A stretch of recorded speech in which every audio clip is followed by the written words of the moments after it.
And we're live. Abril, thank you very, very much for joining me. People probably have no idea who you are.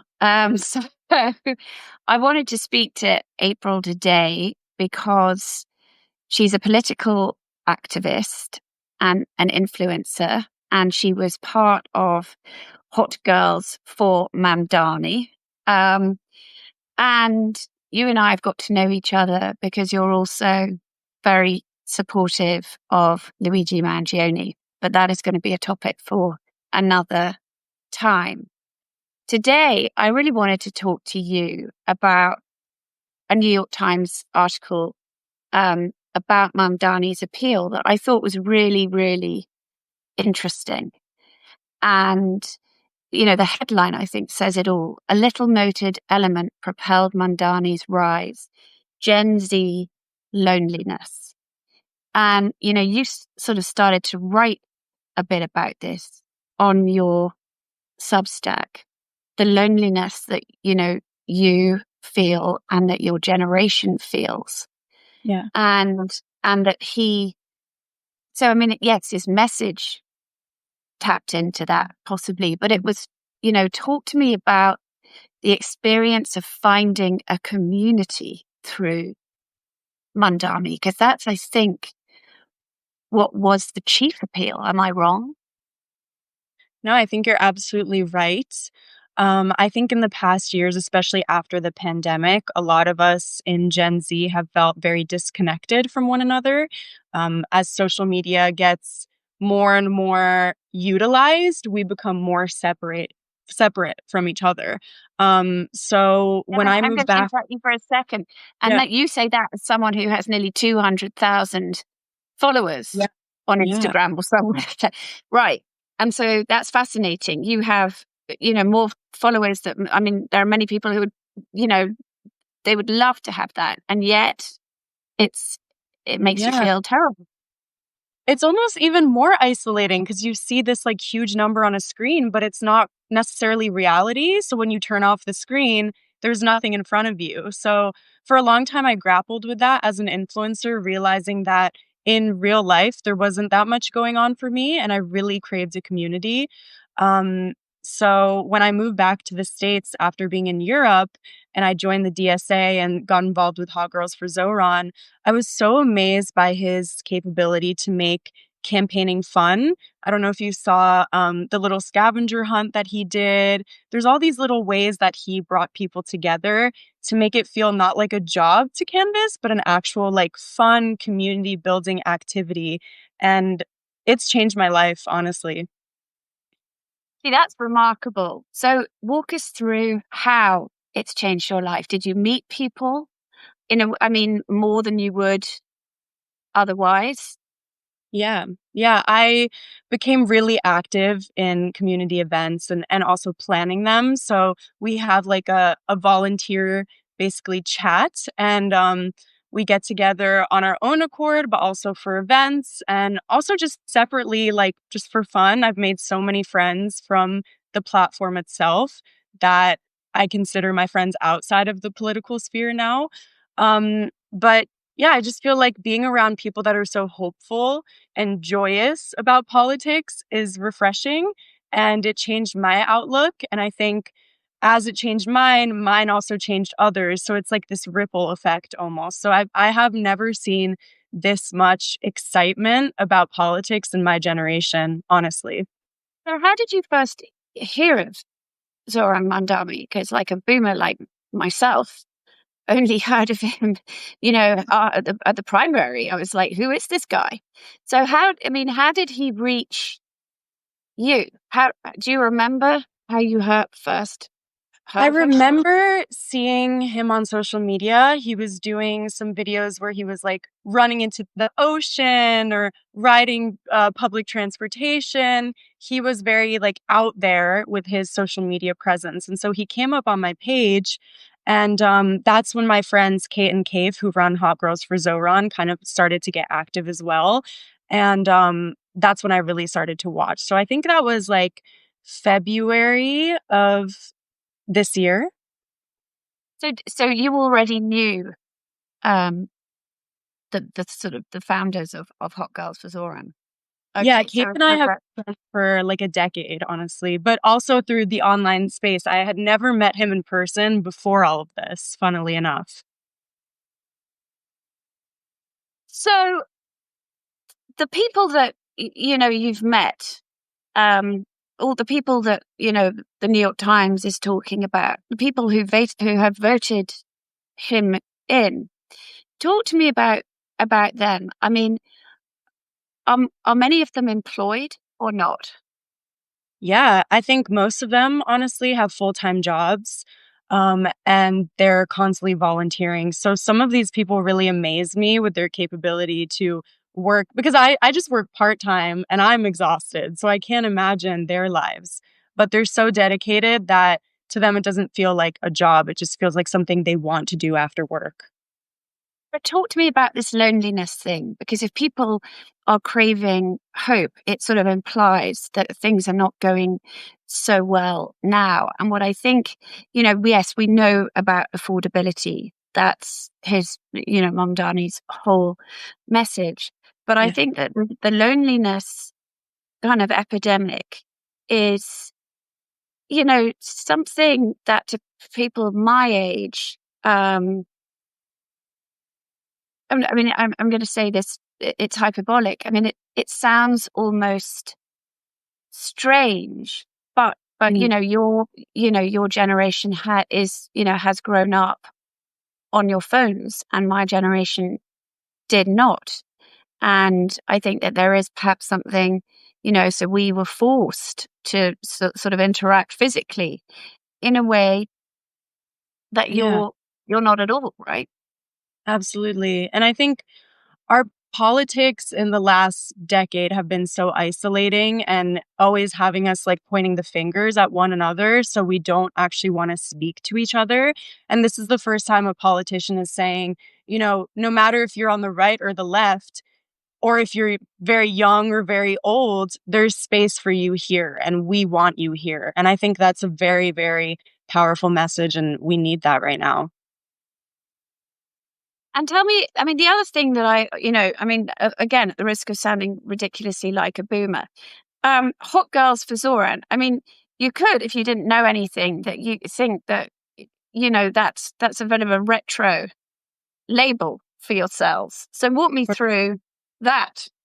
Yeah. Yeah, we get this question a lot and it's a valid question and I think part of the reason why we picked that name is to get these reactions and to get people questioning and interested. But for us, it goes back to this idea that, our generation most foremost is very apathetic about politics. And for so long, it was trendy to kind of be disconnected and nonchalant and not really care about your neighbors. So the whole idea behind Hot Girls was to make it cool and trendy and hot to care about politics and to get involved. So it's just girls is basically a gender neutral term to us, but it's just more of a state of mind than it actually refers to like appearance. Right. And then, well, I do have to ask you this. One of your substacks is very interestingly about your choice to have remained celibate for the last 5 Yeah. years, and you're in Yeah. your 20s. Um, but I also read in the New York Times that that Zohran Mamdani, a lot of his followers have singles nights. So I mean, Mhm. has it helped your dating life, or are you just not interested? Well, I haven't got the chance to go to any of the singles nights, but what I will say is that every time I'm at one of these events, there's so many people my age. So I'm sure that eventually I may meet someone, but I'm just so like engrossed in what I do that I don't even like think about dating. I think a lot of women my age are in a similar mindset as well and can attest to that. It just takes a lot of your energy. And right now, I just don't feel like I can afford to give that energy up for that. But what's interesting, April, is so you're single-minded, but it's really only this year Mm. that you became interested in political activism. And it's not like, and I don't know about your friends, Kate, yeah, and the other one who founded this. I mean, were they involved in politics before this? Yeah, so Kate is a part of the DSA and she's been in it for a while. Kate was we met as like influencers, like he was doing like comedy stuff online. And like for me, because I grew up in New York, I was always very political, but I never really used my platform in that way because I felt such imposter syndrome. Like, who wants to hear little old me talk about politics? That's how I felt for so long. And then after the last election, I realized actually it's very important that people who have a platform, especially young people that can speak to a young audience, it's pivotal that we step up to the plate. And it's very scary. So I understand why not everyone does it. But again, my life has changed tenfold since I I decided think to do that, that. yeah, and that's what's so interesting because you talked to me kind of offline about this. Yeah. That and again, the New York Times piece talks about this sort of phenomenon that a lot of people your age are lonely and adrift. Yeah. That people, maybe they have jobs, but they're not the jobs they wanted. Not everyone is employed, and it's just much. This is just about building a community, right? Mhm. More. I mean, I'm going to say that, push, by all means, push back. I mean, possibly more than it's about Zohran himself. I mean, is what would your thoughts be on that? Yeah, I think for so long we haven't felt seen by our politicians. Like we're sort of the generation that's been left behind in a sense. And so I think that it's really, I hope that politicians take this as, a way to go forward, especially Democrats.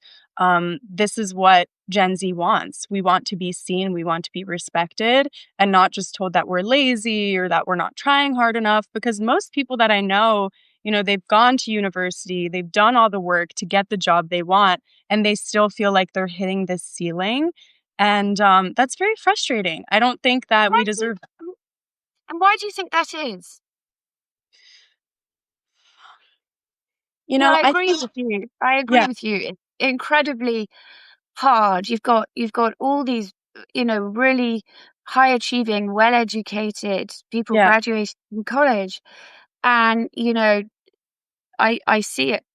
Friends, children. It's rough out there in a yes, way that I think it didn't used to be. it is. And Yeah. why do you? I mean, you guys must talk to each other. Or maybe you don't. Maybe that's exactly the appeal of Zoran, bringing you together. But why? I mean, is it AI? Why do you think that is? I kind of feel like right now we're going through a bit of an extinction burst where the older generations really are like holding on to this idea, this traditional way of doing politics and kind of telling the younger generation that they're not good enough or they're not worthy. So I feel like because they're trying to hold on so tight, we're going the opposite way and we're getting louder. So I think it's just a sign of the times as as Gen Z becomes older and we become more able to vote and be in positions of power, I think we're going to see that dissipate a little bit more. But I honestly just think it's a new era that we're ushering in, and that's why. And talk to me about materialism. I mean, when I was your age, I think people wanted. I mean, they wanted. I think to have enough money to Mm, possibly raise a family. I mean, it was a capitalistic age.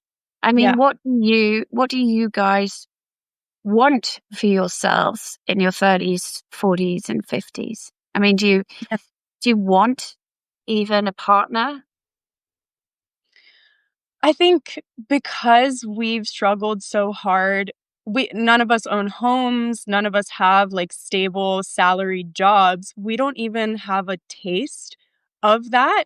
So for us, it would just be enough to be able to say, oh, I'm comfortable and I have an apartment and I have the things that I need. So I think a lot of my fellow Gen Zers are not really that materialistic in that sense. I do see a lot of people falling for like the little trinket traps and these quick ways of getting that feeling, that dopamine rush. But when it comes to actually like thinking about, I would love a mansion or I would love to travel the world, we don't really have that like outlandish view. So for me personally, I would love to have a partner. I would love to maybe have one child one day. But if financially I can't make that make sense, I will prioritize me first. Well, I have two 22-year-old sons, because I think Yeah. and, I asked one of them recently, how he saw his future. And he said, well, I think I'd like to get married, but I'm really not sure that I'm going to be able to afford to, which I mean, I don't think, I just think it's a different mindset from the generation that came before you 20 years ago. I mean, my Absolutely. generation. um, yeah.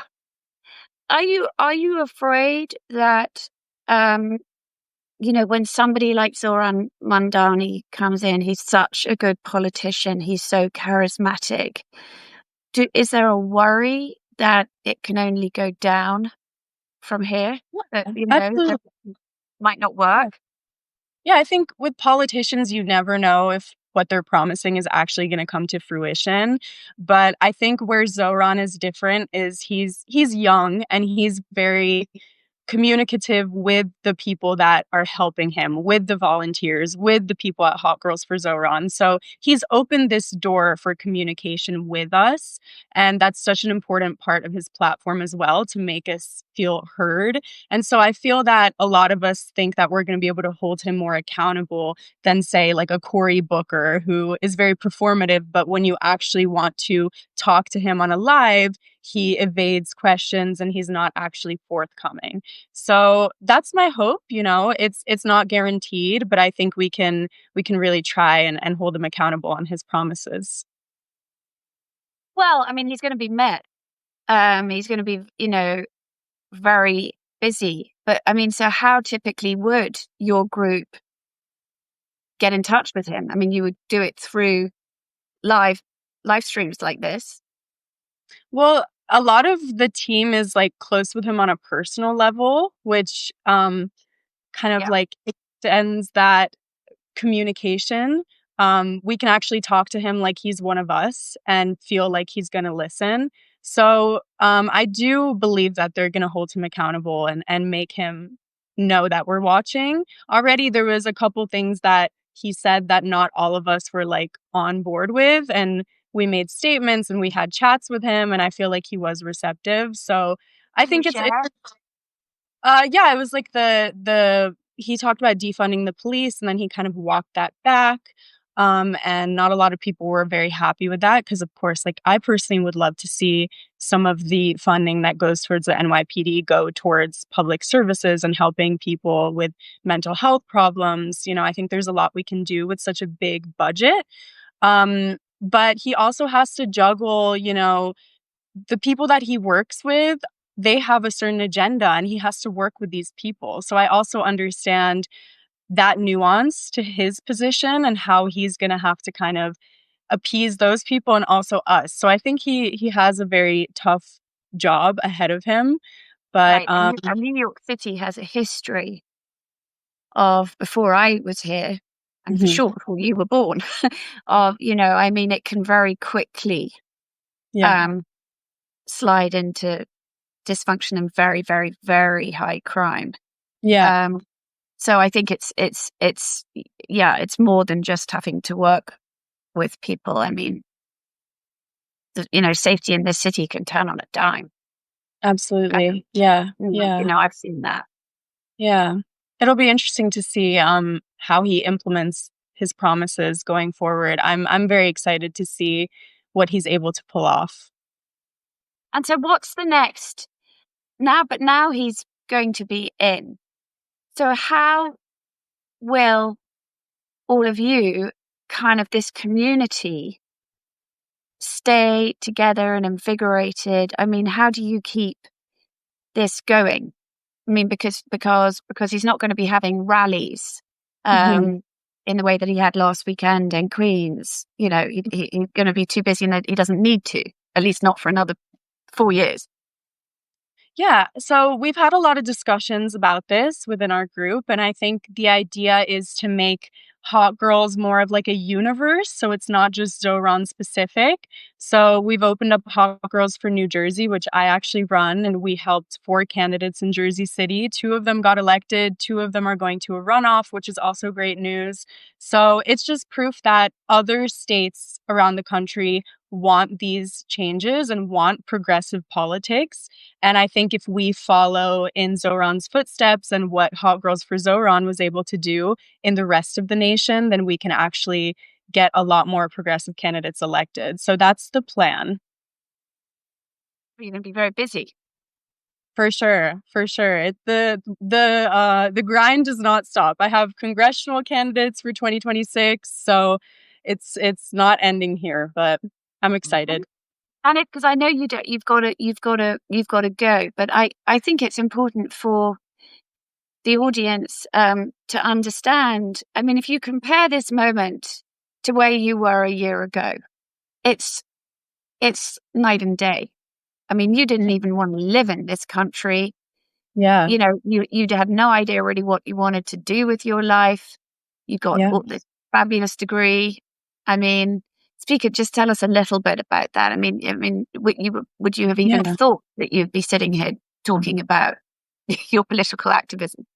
No way. Honestly, I felt 1 year ago that I was resigned to a fate of apathy and just impressing, society, but not really making myself happy.